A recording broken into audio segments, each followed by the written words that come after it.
How long has it been since I've worn a normal outfit? A gentle breeze brushed over the skirts of Ludmilla's dress as she strolled down the streets of Karlsheim. It was the dress she had proudly purchased in Erantal over 2 years ago, with its fresh spring look and ambitious, at least ambitious for her, bust. That ambition had subsequently been downsized by her household half a year previous.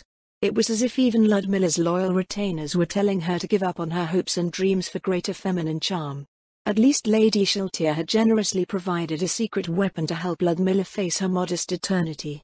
While she wasn't ungrateful for the casual outfit that had been bestowed upon her by Lady Shiltir, Ludmilla wasn't sure how Lady Shiltir managed to wear the same clothing every day for weeks on end. This in itself was an indication of the momentous economic changes that had already started to reshape the Sorcerer's Kingdom. Even for nobles, having more than 1 or 2 outfits to wear during the day was considered a luxury afforded only to the wealthy.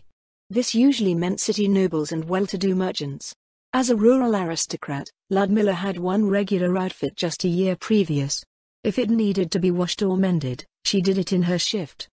It wasn't uniform across every territory, it was mostly happening in the territories of her friends, but with the integration of undead labor and large-scale utility magic in the Duchy of Erantal came a sharp rise in discretionary incomes, starting with those in primary industries.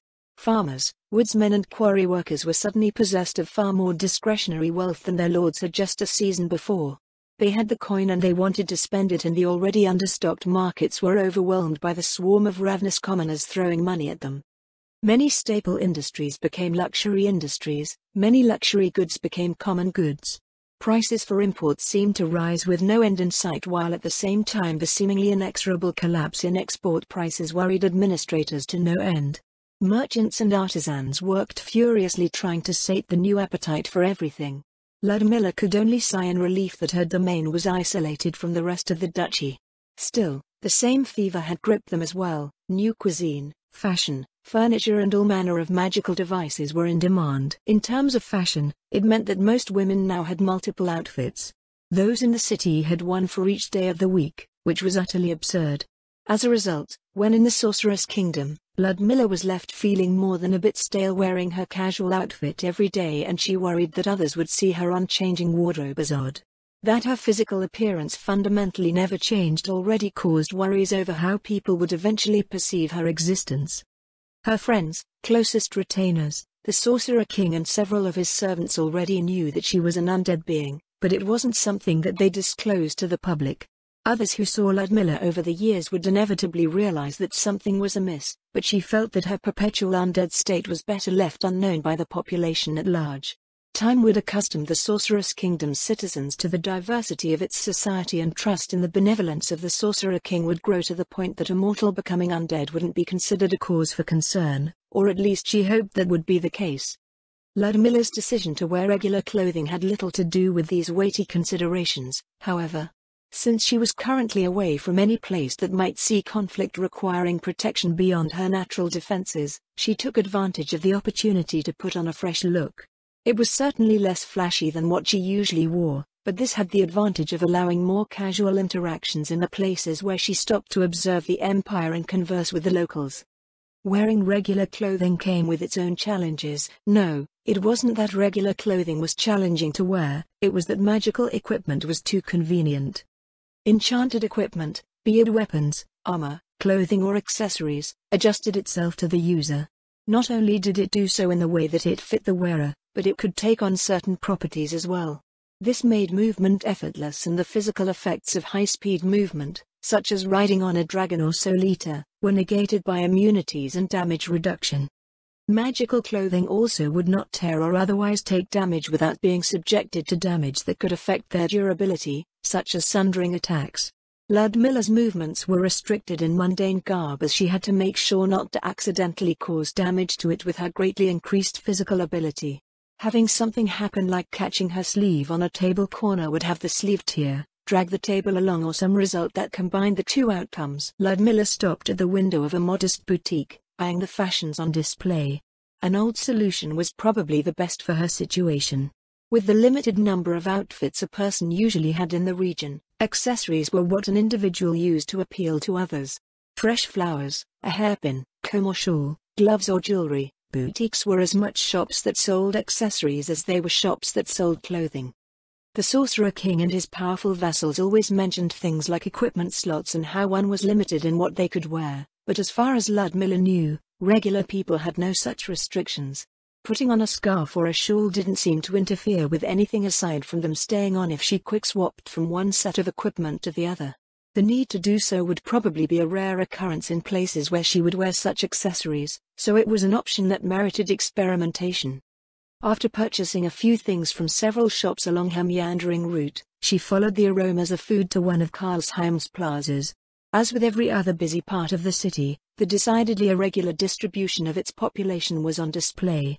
There were far more men than women in the area, many of them sporting uniforms that marked them as members of the Imperial Army. The reason for this was plain enough: the 6th Legion had come to the Wyvern Mark. Soldiers came to spend their leave in the urban centers of the March and, between the 6th Legion and those who arrived to take advantage of their presence, Karlsheim's population was a third higher than normal. General Carbane's predictions about the 6th Legion so far appeared to be unerringly correct. Out of the uniforms marked with the insignia of the Empire's new expeditionary army, not a man over 30 could be seen. That they wore their uniforms or tabards while off-duty spoke volumes in itself. The young soldiers carried themselves in a sort of blithe manner reminiscent of silver-ranked adventurers in the Sorceress Kingdom just before they were flattened by an ogre with a stick. She assumed that not all of the soldiers were like this, of course, but there were certainly more than enough roaming the streets of Karlsheim. They traveled in packs, interacting loudly with their fellows and conducting business in a similarly brash way. Women who may or may not have appreciated their attention were relentlessly set upon every half-block by offers of food, drink, gifts, entertainment and other attempts to impress them by hopeful men seeking companionship. Nothing indicated that they were doing anything they explicitly shouldn't, but they seemed a borderline nuisance. The men of the 5th Legion stationed in the city appeared hesitant to call them out for their behavior, yet were still ready to act if things got out of hand. Rather than linger to sample the local fare, Ludmilla headed straight to the local death bread. As with other locations in the Empire, there was no queue.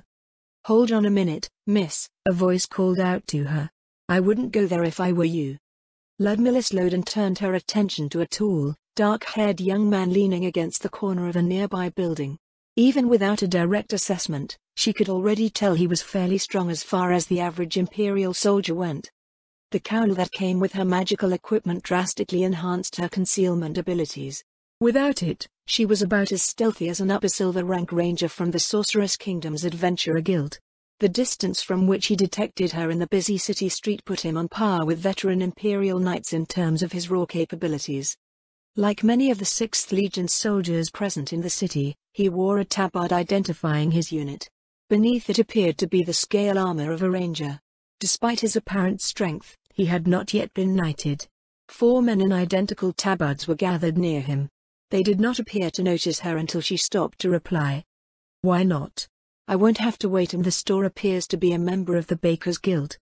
"That's true," the dark-haired man replied, "but haven't you seen a shop like this before?" "Well, they're only in the cities, I guess. The food from these shops is from the Sorceress Kingdom." "Is there something wrong with that?" The man gave her an odd look. Her response was clearly not expected. They probably weren't heedless enough to make any direct remarks about the Sorceress Kingdom's goods, so Ludmilla was curious about the direction he would take their conversation. "I tell you what," he straightened from his spot on the wall. "We're looking to have some fun and we've got plenty of coin. Why not spend a night on the town with us? Are demi-humans the only thing they trained you to look out for?" A gravelly voice rose from behind her. "She's out of your league, boy." An angry retort died on the ranger's lips as his attention went past Ludmilla's shoulder. The other men similarly paled and stood at attention. An aged man in the uniform of a 5th Legion captain appeared on her right. "Apologies, my lady," the captain said. "The 6th Legion's been deployed on field exercises for months. Goblins and noblewomen alike become fair game at that point." As if realizing that he had blindly approached an aristocrat, the ranger discreetly retreated with his companions, melting into the crowd. The old captain snorted and shook his head in disdain. Ludmilla lowered her head with a smile. "Thank you for your assistance, Captain Ward, my lady." The captain bowed slightly. "Carl Herondale Ward, and I doubt you needed my assistance." It's those blind fools who should be thanking me. I doubt they understood how close they were to getting buried in that damn wall. A short laugh escaped Ludmilla's lips. I wouldn't have gone that far, Captain Ward, she said. Aside from their identification issues, they seem like normal, healthy men to me. Ludmilla Zaradnik, by the way. The captain paused briefly at her introduction. That's generous of you to say so, Baroness, he said. You know who I am? Only by the name, Captain Ward replied. It was mentioned in the briefing that came with all those undead. Gregor's going to go into hysterics if he finds out you've been here watching all this on the sly. I thought it prudent to get a feel for these territories and their people before beginning my work here, Ludmilla said. On that note, are you a local lord? I have a barony on the border southwest of here. What of it? If it isn't too much of an imposition, my lord, I'd like to learn about the Wyvernmark from you. Captain Ward looked around at the crowds of soldiers before replying with a sour look. I guess you won't learn much with all these louts prowling about. Do you require a horse, my lady? I have to get back to my jurisdiction before a certain idiot gets it burned down by demi-humans. Please lead the way, Captain Ward, Ludmilla replied. I'll call my mount over once we're out of the city. Ludmilla followed the captain through the city streets and out of Karlsheim's southwestern gate. When her Solita arrived to join them, the nobleman gave it a dubious look. Are you sure that's safe to ride? It's been with me for the last 3 weeks, Ludmilla replied. A couple of the men from the 2nd Legion rode it around, as well. Speaking of which, I haven't yet seen any of the undead forces assigned to the Wyvernmark. Baron Ward fell silent at her words for a moment before turning his attention to the highway. This way, my lady. The man urged his horse into a trot, leading them onto a rural road that branched off of the Imperial Highway several kilometers away from the city. Their route went past fields being prepared for spring planting before descending into a shallow, wooded valley. Baron Ward stopped roughly 500 meters into the trees. Ludmilla's eyes narrowed at his unspoken implication. She went 100 meters further down the road. 1st Cavalry Squad, report. A dozen seconds after she cast her voice into the gloom, a group of Death Series servitors appeared from the trees. They formed a column before her. Ludmilla's eye rose as she reached out and plucked blades of dried grass caught in the barding of one of the Death Cavalier's mounts. Her quiet voice barely carried over the winter wind. How long have you been here for? Since coming within sight of the city walls, my lady, the Death Cavalier replied. Her fingernails dug into her palms as she looked down at the carpet of dead leaves. It was over a month since she had handed them over at the border of Wagner County. And I've been casually shopping for accessories. I'm sorry. Please do not be, my lady. Whatever our task may be, we are proud to serve His Majesty. Baron Ward's warhorse whinnied nervously in the distance. The Death Series servitors shifted back as Ludmilla's mood turned foul. If we have failed in some way. It's not you, she looked back up at the Death Cavalier. Clean yourselves up, you're coming with me. Ludmilla turned her gaze past the bare branches overhead, towards the clear azure sky. She closed her eyes and took a deep breath, working down the fury threatening to overwhelm her senses. Between what she saw from the men at the Wagner County border, those of the 2nd Legion and the soldiers of the Wyvernmark, where was the realm of reasonable expectation? Did the results of her assignment in the Northwest set her hopes too high? Unlike the situation with the Viridian Dragonlord, there was nothing that encouraged the Imperial Army to rely on the Death Series servitors. She believed that the lack of urgency in the South would mean that she would have an easier time working with the people here, but it seemed that the opposite was the case. Ludmilla returned to Baron Ward with the undead column following neatly in her wake. The old captain seemed entirely unperturbed by their approach, watching them with his wrists crossed over the pommel of his saddle. I haven't felt a fury like that since General Belabad's wife found out about his mistress, he said. You off to send some heads rolling? It shouldn't come to that, Captain Ward, Ludmilla replied. That's a pity. A pity?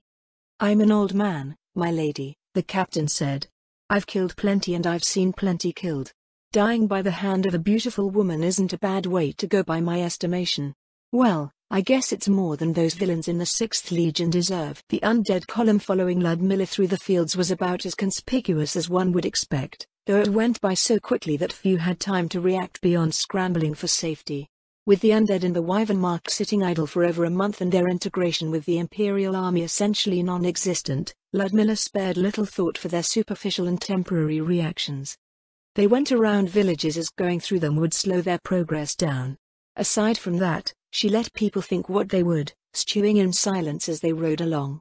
Baron Ward slowed his pace near the top of the hill they were ascending, bringing his warhorse alongside her Solita. "There's a town in the valley on the other side of this ridge, my lady," he told her. "We'll be staying there for the night. What will you be doing with these fellows?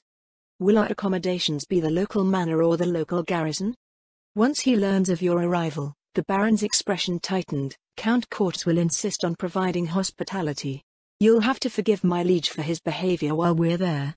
A gust of wind whipped over them. Ludmilla narrowed her eyes at the nobleman's words.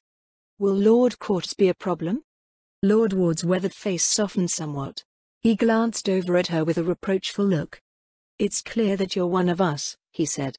"You even have the judgmental attitude that all our youngsters tend to harbor." Ludmilla looked to the side and sighed, her lips turning up in a self-deprecating smile at his observation. "Apologies, my lord," she replied. "It's something that I've been struggling with.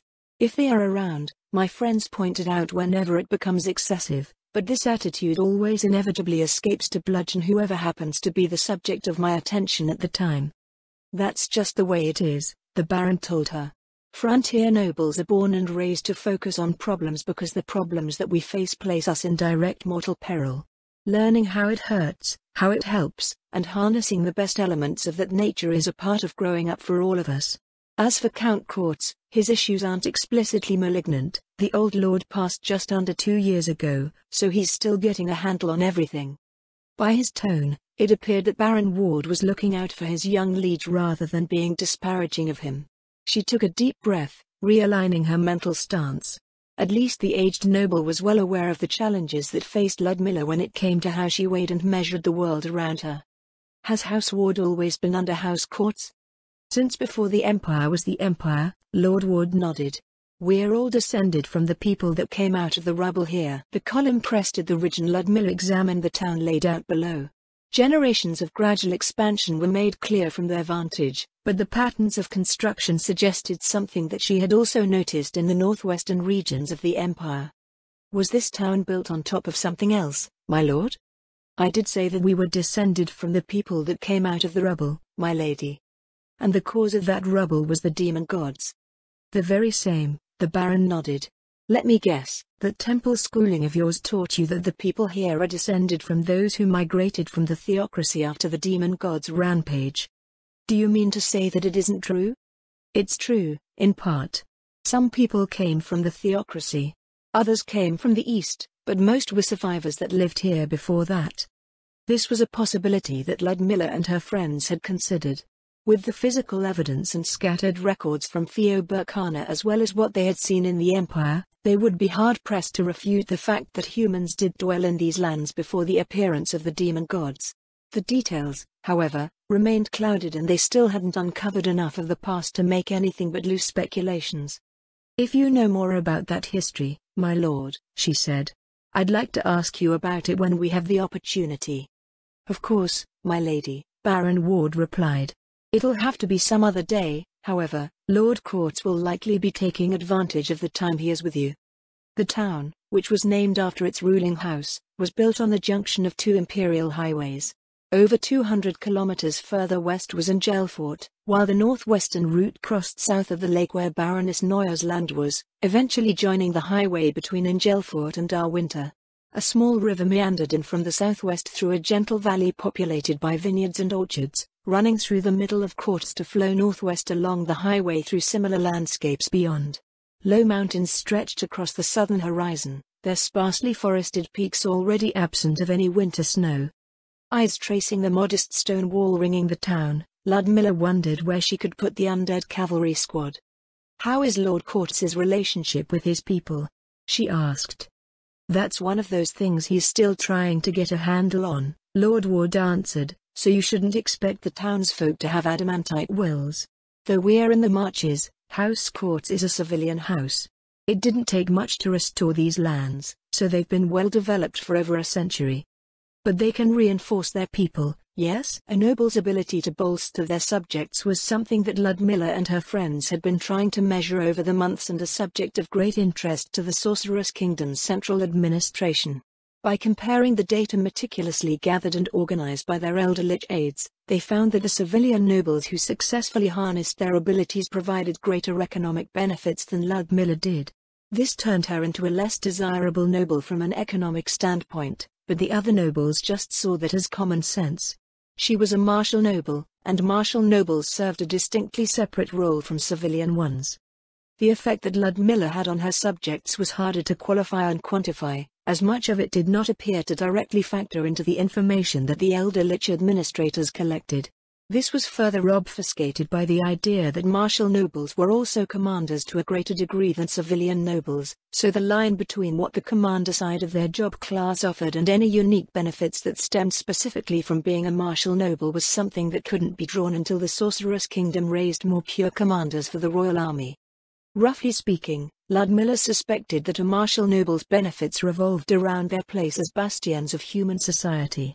Collective and personal morale, higher degrees of martial competency and the sort of resilience both mental and physical, that people required to weather the trials of life in dangerous environs could be observed in her subjects. It was made even more apparent by the fact that all of her human migrants were from the interior, yet smoothly adapted to life in her poorly developed lands. They can, Baron Ward said, but it's difficult. Frontiersmen flock to the banners of their lords because of what they represent. Civilians in developed territories are more divided, if you get my meaning. Without a cause or purpose that unifies their people, a civilian noble is hard-pressed to produce similar results across their fiefs. Is that why the Imperial Magic Academy is the way it is? That's pretty sharp of you. The Emperor of that time established the current system for precisely that reason, but he couldn't get it set up right. It's not something you can simply teach or instill in a classroom. But if he understood what was going on, surely he must have passed that knowledge on to be developed and refined into something that works. Baron Ward let out a low chuckle. The inexperienced and foolish like to think that their efforts will go exactly as planned, but the world rarely works like that. Things get in the way. 100 different agendas competing for attention and resources, new and better ideas. For every visionary, there's an entire generation that can only see the pebbles at their feet or the shadows of the past.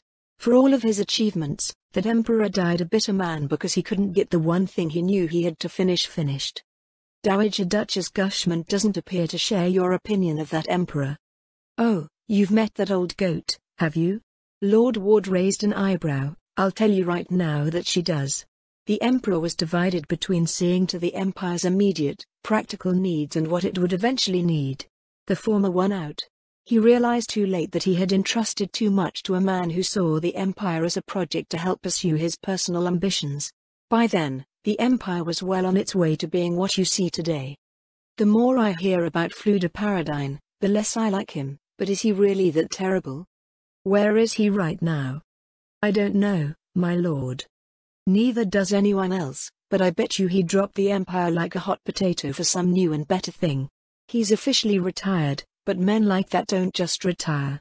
Anyway, let's leave that squad of yours in this field here while we inform Count Courts that you're about to turn his territory into a circus. The Baron indicated a pasture roughly 2 kilometers from the town.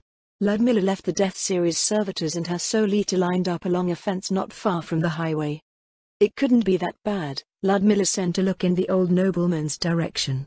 Rantel had hundreds of undead stationed as sentries after the annexation and everyone just went into hiding. Oh, I'm sure he'll love that, Lord Ward said. The place will be paralyzed just before the planting season. Let's go. Courts Manor is in the northern section of the town. They walked past the line of wagons waiting to enter the town gate. One of the customs officers immediately recognized Baron Ward and quickly went through his procedures before letting them through. Will someone be calling ahead? The Imperial Knights at that gate will be running to inform the garrison, the Count and whoever else they're whispering to. I'm surprised the Karlsheim garrison didn't send someone running after you when you were there. They might have. The corner of her lip turned up slightly, but I was probably a bit difficult for an aide to find in those crowds, and wouldn't it make more sense for the customs office to keep me with them and send for someone to pick me up? It would, but the way you are right now, I doubt anyone would dare detain you. Ludmilla sighed, once again clearing away the tangle of annoyed feelings that had slowly crept back into her as they made their way along. Baron Ward said that it was something that frontier nobles eventually learned how to harness, but would that apply to her? Unlike living beings, whose attitudes and outlook changed as time and age wore on, Ludmilla would always remain herself. Perhaps the impetuousness of youth would stay with her for the rest of her existence.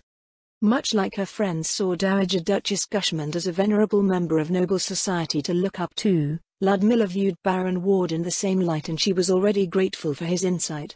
The experience of the Frontier Lord's long watch had forged and tempered a character that she could only aspire to.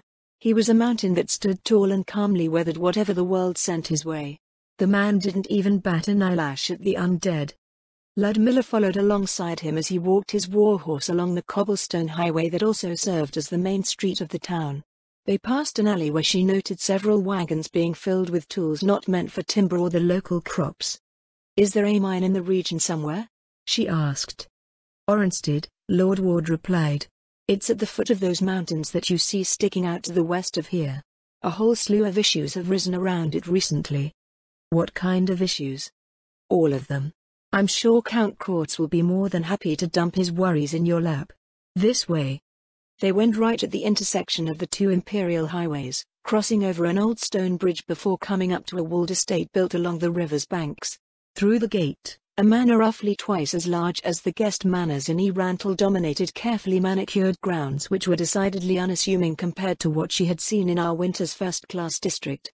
The two footmen at the entrance nodded in recognition at Baron Ward's approach. Lord Ward, one of the men in brown and grey livery, greeted him. "Welcome back. Will you be staying for the night?" "If the Count would be so gracious," Baron Ward replied. "This is Baroness Saradnik. She's come to the Wyvernmark on a tour." "This way, please. Lord Quartz has already been informed of your arrival." Several maids and footmen awaited them at the landing of the manor. They cast puzzled looks behind Ludmilla. "There is no baggage to handle," she told them. "I've not brought along a retinue, either." Two chambermaids, who introduced themselves as Ophelia and Iris, led her off to a guest room, though their confusion over the odd situation seemed to mount as they attended to her nervously.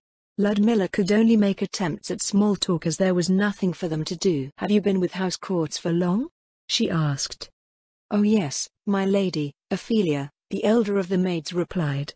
"Our families have all served in the Quartz household for 4 generations, at least." "Does the Count have a family of his own?" The maid nodded with an affectionate smile. "A wife of 5 years, 3 children. 2 girls and a boy." It seemed that the future of House Quartz was well in hand. Like the households of her friends, Count Quartz and his family had the support of those who had worked together to build House Quartz for generations. This was assuming that the man ruled well and didn't draw the ire of the Empire's central administration. There was an awkward moment while Ludmilla wondered how she would change. The maids were obviously waiting to help her, but she didn't need them to. She resisted the urge to squirm under their expectant looks. After several moments, she started to pull her casual outfit from her infinite haversack, laying it over the table. "Are you familiar with magical containers?" Ludmilla asked. "No, my lady," the senior chambermaid answered. "Is this the reason why you have no baggage?" "That's right," Ludmilla replied, lightly patting the pouches on either hip.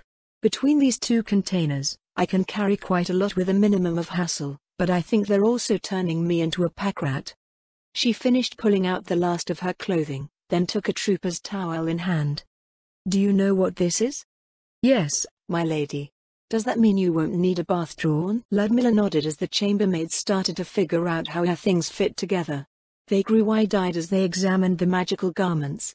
The younger maid slipped on a glove, wiggling her fingers experimentally after it adjusted to her hand. "Iris," Ophelia hissed. "I'm sorry, my lady." Iris dipped her head several times. "It's all right," Ludmilla said. "They're probably not expecting us at dinner for a while yet, and magic items are next to impossible to damage without the right techniques. Since you've already put that glove on, could you try lifting the edge of the bed? There is something that I'm curious about." The young maid hesitated for a moment before reaching down to grip the solid oak bed frame. She gave up after a few tries. "I can't," she said. "It's too heavy, it won't even budge." Now put on the other glove and try again. Iris did as Ludmilla instructed, lifting the bed with no visible exertion. The other maid stared, mouth hanging open. I suppose that answers that question, Ludmilla said. Thank you, Miss Iris.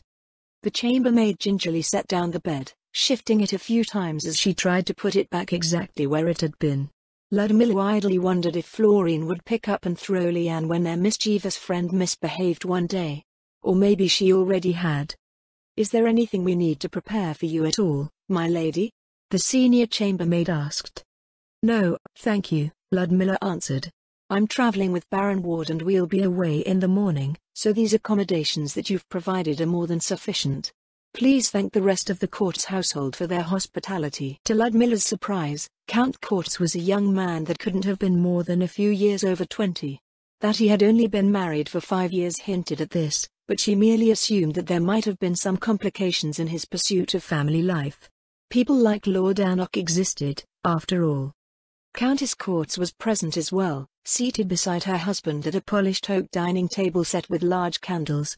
The straw-haired noblewoman was of an age with Count Courts or perhaps slightly younger, dressed similarly to how the nobles of the same rank in Riestais would be out in their territories. Baron Ward was seated beside the Count, out of his armor and wearing simple garb he had probably packed for his journey. The hall's occupants rose to their feet as Ludmilla entered. A row of torches along either wall cast long shadows as she approached the raised dais where they awaited her. Welcome, Baroness Saradnik, Count Courts bowed slightly. You'll have to forgive our lack of a proper welcome upon your arrival. I was finishing up some pressing matters here in the hall and the Countess was saying to our youngest. Please think nothing of it, my lord. Ludmilla returned his greeting with a respectful curtsy. Our visit was rather impromptu. Thank you for offering us your hospitality. After Lord Courts introduced his wife, Wilma, Ludmilla joined them at the table beside her. A footman came forward to fill her glass with red wine and a group of maids brought in an opening course of vegetable soup sprinkled with crumbled sausage and accompanied by rolls of fresh, buttery bread. I hope it's to your taste, my lady, Count Courts said. The changes in the Katsa marches have led to all sorts of culinary experimentation. If it was produce meant for the Imperial Army, Ludmilla replied, I'm surprised we haven't been buried in potatoes already. Count Courts let out a short laugh. They're coming, don't you worry. To be honest, I wouldn't mind this change in the seasonal fare at all. As winter goes on, it always seems like more carrots, radishes and beets make their way into the meals no matter how the cook plans ahead. The household staff appeared again, bearing entrees that included roasted duck, potatoes prepared in 3 different ways, steamed cabbage rolls and a tart sauce Ludmilla had never encountered before. After a few minutes of sampling what was offered, the Count visibly collected himself before addressing Baron Ward. Did you find any success in Karlsheim, Lord Ward? No, my lord, the aged nobleman shook his head. The stance of both legions remains unchanged and our winter continues to be silent. The situation is escalating on all sides and we're no further ahead than we were 2 weeks ago. I met the Baroness here in Karlsheim. She may be able to help unsnarl this entire mess. Lady Zaradnik has come with me to get a feel for the Wyvernmark, so it's probably your best chance to be heard. Lord Courts fell silent, focusing far too much on carving his duck into thin slices. When he spoke again, wary hesitation was evident in his voice and expression. Are you aware of the shifts brought about by the changes to the Imperial Army, my lady? The majority of what I know would not be dissimilar to what the Court Council sees, which is part of why I decided to quietly investigate things beforehand. I would be appreciative of your perspective on this matter and anything related to it. Is that so? Well, in that case, I hope you don't mind my personal investment seeping into things. Ludmilla leveled an even gaze across the table at Count Courts. Was it an attempt at plausible deniability should his knowledge and perspectives influence events in his favor? Personal matters inevitably colored anyone's worldview, but the convoluted culture of the Baharuth Empire often cast the knowledge that she gained from its subjects in a suspicious shade. At the least, the Count did not appear any worse than an average citizen of the Baharuth Empire to her skill. She found that people simply living their lives in a generally normal way were not acting out of line with the Sorcerer King's will. So long as you realize that it is purely to develop an understanding of what is going on here, my lord, Ludmilla told him. It should also be understood that, While I may work to facilitate the Empire's interests in my areas of responsibility, I will always endeavor to follow the official policies of the Sorceress Kingdom. Of course, my lady, Lord Quartz nodded. I just hope that you can do something to avert this oncoming catastrophe for not only my sake but for the sake of the entire Wyvernmark. Ludmilla frowned internally at the dire tone employed by the Count. Though the behavior of the 6th Legion might be considered a cause for concern, what Lord Ward had mentioned about Orenstead didn't seem to have anything to do with them. Neither were there any glaring issues apparent from what she had seen of the Wyvernmark thus far. If anything, it looked like a territory preparing for spring with all of the associated activities and nothing at all amiss. Then again, she did not have the same eye for domestic affairs as her friends. Lord Quartz emptied half of his glass before settling more comfortably in his seat, leaning on an armrest as he gestured with his opposite hand. I suppose I should preface this by saying that the Wyvernmark is not precisely the most intrepid of frontiers. The Empire has not expanded its southern border for over a century. One of my friends is descended from a family that comes from the southeastern frontier of the Empire, Ludmilla said. She wasn't very enthused when I asked her whether she would be visiting her ancestral home. Yes, that should about sum things up. Count Quartz looked down at his plate. This region isn't a terrible place, but neither is it terribly exciting. It is certainly far from what its name suggests. These lands are a piece of the Empire frozen in time. We do not possess the prosperity of the Golden Strand, the allure of the Imperial Center or the promising prospects that were presented by our purposeful wearing down of Ria's ties. The lack of bitterness in his words and the fact that Lord Quartz didn't make any effort to market its advantages to her either spoke of resignation over the situation or a lack of ambition, which was decidedly uncharacteristic for an Imperial aristocrat. Perhaps he was a member of the Flavella faction or one similar to it. A footman came from behind the Count to refill his glass. Ludmilla reached out to shift it closer to her plate, idly running her fingers over its clear crystal surface. I take it that the development along the way between Karlsheim and Quartz is not representative of the rest of the march? It is, actually, the young nobleman replied. The current extent of the Wyvernmark is simply the extent of the land worth developing, and that development has long been realized. I can see that it is fairly arid here, Ludmilla said, but Lord Ward mentioned something about a mine in the mountains to the southwest. The prospect of mineral wealth is one of the more enticing elements of the ranges south of here, yes. The mines of Orenstead produce iron, copper, silver and lead. It's one of the pillars of the southern economy. The problem with expansion is that any initiatives will have a requisite cost that the Court Council has been unwilling to pay. Count Quartz's explanation seemed reasonable enough. Though the exact circumstances might differ, it was a problem faced by any frontier territory. The cost of pushing out native populations and maintaining security in the wilderness over the long course of development was balanced against the prospective returns of doing so. With their lands approaching the limits of development, frontier nobles would normally turn their attention to expansion. It would even be likely that the local margrave would consolidate the efforts of his vassals to expand the border. In the Empire, however, the martial obligations of the nobility had long been handed over to the imperial army. Similarly, the imperial throne held sole authority over how to expand and wage war. The empire grew where it was decided that growth would be most efficient for the nation as a whole. This left some questions as to how the people of forgotten frontiers felt about such neglect, but with the changes to the imperial army, they should have become issues of the past. I am certain you are aware that a major component of that equation has changed. Not only that, my lady, Lord Quartz said, but the reorganization of the Imperial Army and the new mandate of the 6th Legion have swung the pendulum to the far opposite end. I'm still not sure where the problem lies for the Empire in this, my lord. The recent changes would be a dire development for whoever lived beyond the Imperial border, but they should have been welcomed by subjects of the Empire. The issues revolving around Orenstead are a good place to begin developing an understanding of the problem, the Count said. With the dissolution of the 8th Legion, the industries of Ingelfort have been looking for demand to fill. Smiths who once produced goods for the army are now producing goods for the mines. This incursion into our markets is occurring in every industrial sector, but since there is no room for additional industrial development in the Wyvernmark, all it does is depress prices for the goods that are exported here, prices that our economy has long been balanced around. She wondered how he would feel if he knew of the oversupply of agricultural produce that was starting to creep its way out of the Sorceress Kingdom. Once the Empire overcame its aversion to the Sorceress Kingdom's exports, the massive population of the Empire could absorb goods for a while, but time would eventually see prices falling until a new equilibrium was achieved.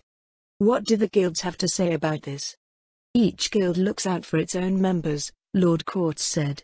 The guilds of Karlsheim cry bloody murder and begs us to do something about Ingelfort, and the guilds of Ingelfort refuse to back down because their survival depends on securing new markets. The Court Council dictates policy for trade taxes, and domestic trade bans on legal goods are outlawed, so there is nothing that we local administrators can do to protect our industries. I've only described the first step in the Court Council's plan, however. Following that is the arrival of the 6th Legion.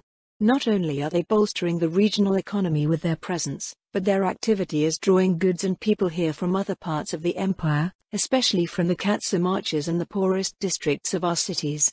The reason why the 6th Legion is here isn't a secret as well. Hordes of hungry hopefuls are arriving in droves, waiting for the expansion of the Imperial border. Ludmilla leaned forward on her elbows, looking across the table to Lord Courts. So far, she said, it seems like the people of the Wyvernmark will only stand to gain from this. Growth that has not been experienced in living memory seems inevitable. Territories are being expanded, goods required for expansion are cheap, and labor is plentiful. From what I understand, all this has been arranged to spur development on the southern frontier, but you make it out to be a bad thing. On the other side of Count Courts, Baron Ward spoke. It's not a bad thing until you get to the part where, without the assistance of the least undead forces, the Imperial army can't do this without substantial losses. The reluctance to incorporate them into the army is abundantly clear, my lord, Ludmilla replied, but that is part of what I'm here for. I'm not sure if it is anything that you can help with, my lady. What do you mean? The 6th Legion is on the offense, the Baron told her, but the undead have been assigned to the 5th Legion. What? Since she had come to the Wyvernmark effectively incognito, Ludmilla avoided interacting with any garrison or officers that might drag her out of her investigation of the local culture prematurely. Her assumption was that the 6th Legion had dumped the Death Series servitors in the valley outside of Karlsheim out of some combination of factors that resulted in the avoidance of their use. Since their contract marks the least forces to be strictly used for defensive purposes, Baron Ward explained, they were assigned to the 5th Legion, which is responsible for defending the Wyvernmark. The 6th Legion is on their own, or at least until a certain idiot decided to be creative with the rules. I left these Death Series servitors with specific instructions concerning any attempts to circumvent or violate the terms of their lease. Yes, Lord Ward smiled slightly, and it was quite amusing watching General Ray get repeatedly denied by those Death Cavaliers. He's come up with a new plan, though. One that puts Imperial citizens at risk, Lord Courts added. I honestly still can't believe that he would stoop to this. Ludmilla's gaze went from Lord Ward to Lord Courts. He was plainly livid over the situation, but she couldn't be sure how severe things were in actuality. What is he doing? Trying to force the 5th Legion's hand, Baron Ward said. As you've probably noticed, the undead forces leased from the Sorceress Kingdom have not been placed on any assignments. Much of the reason is probably as you suspect. Qualms about utilizing the undead serve as an obstacle to their integration with the security forces of the Wyvernmark. The more immediate reason, however, is that General Ray's plan involves inciting our neighbors into attacking us.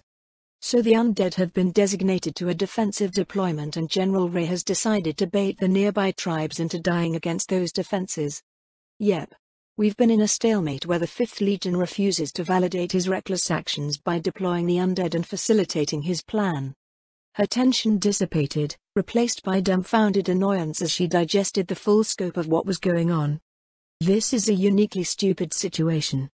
Oh, I don't disagree, my lady, Baron Ward replied. I believe I understand the 5th Legion's position, my lord, but what does General Gregan have to say about this?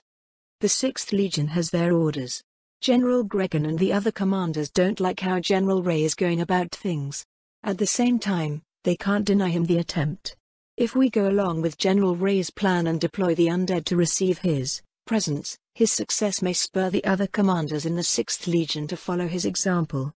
Ludmilla suspected that a battle of ideologies would come with the introduction of the Death Series servitors, but this particular battle was not it.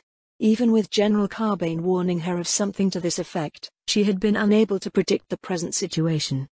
"Everything about what's going on is just too convenient," Count Quartz said.